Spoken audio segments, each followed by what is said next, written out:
Hi everyone, it's Vache here from recordingstudio9.com, and today I present you a tip which I have been asked several times before about how to slow down at the ending of a song.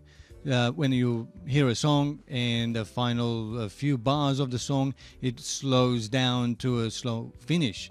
And how to achieve that? Well, if you have a live band, it's quite easy because everybody slows down and follow usually the drummer and the bass player. But if you are doing electronic recording with VST plugins or keyboards, drum machines, and so on, how do you program that to make it feel all natural and slow down like a real band?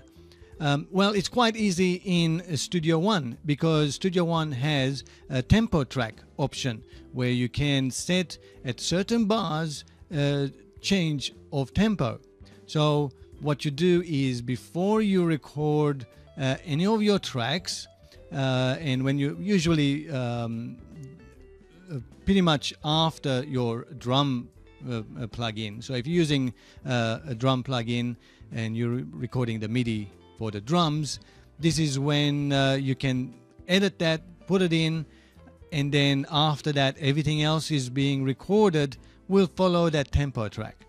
Now, how to get to tempo track? It's quite easy. It's located right here, and you just click and open it up, and then once you've got that tempo track open, then it's a matter of coming to the right bar and selecting, and now you can see before that it's 160 beats per minute, and as it reaches bar 178, the tempo changes and keeps changing to a slower tempo and so on. So before I go any deeper, why don't we have a quick listen to the ending of this song so you actually get to hear what I'm talking about. This song is still in progress, and but it will give you the idea anyway.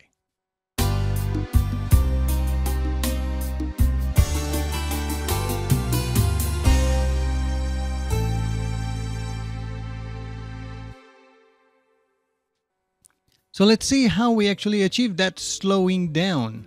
It's basically following up within that bar roll. That's going to be. This is a 3/4 time signature, so that's why it's got 1, 2, 3 sort of bits per bar. So it's actually slowing down for every beat a certain number of bits per minute.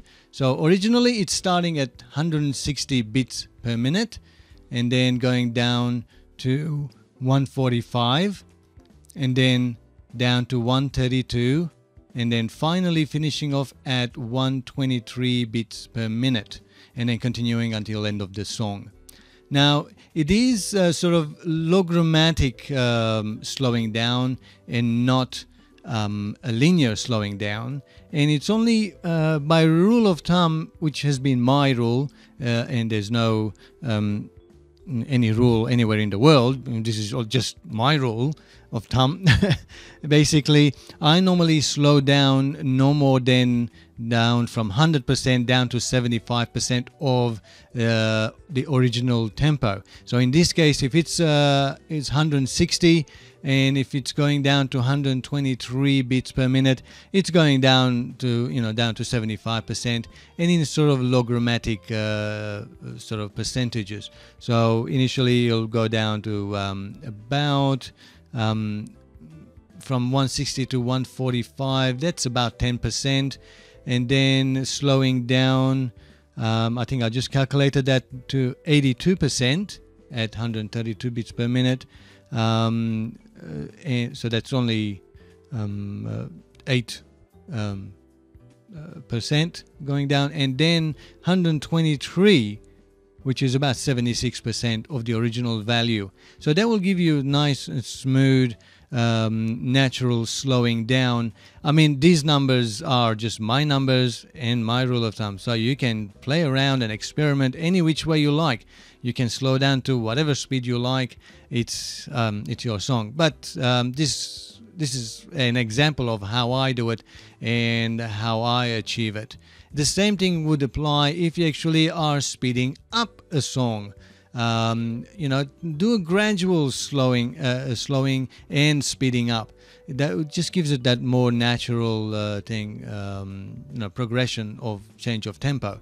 So just to recap it again, it's at the open the tempo track button there, and then once you know which bar, usually within a bar you slow down, and usually there'll be a fill that you want to slow down with, so it gives you nice that roll feel, and as it's slowing down, and you do within a bar. So that's how I achieved this one. So let's have a quick listen, final listen to it again.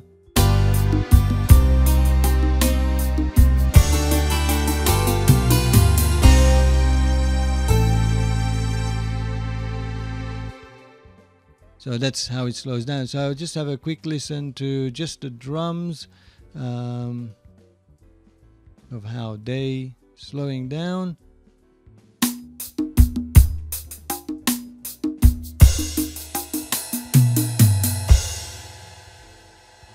There you go. That's how the drums slow down. Obviously, you really need to do the tempo change setting right at the beginning of the song, when you actually try to arrange the song, the bars and so on. That way, everything that you record afterwards follow that tempo track.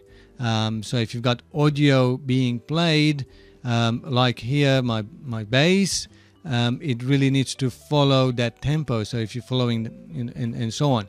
When you have it with VST plugin, everything in MIDI, then it's not a problem. You can change the tempos to your heart's content. But if it's audio recorded, then you really need to record it with the tempo. Otherwise, you're going to end up going in there and editing and expanding and or shortening each note to fit the bars and so on. So it becomes complicated.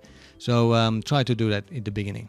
Well, I hope this was helpful and it was the right tip you were looking for. And if it was, give me a thumbs up on YouTube. And if you have any comments, any further information you like from this example, feel free to comment below.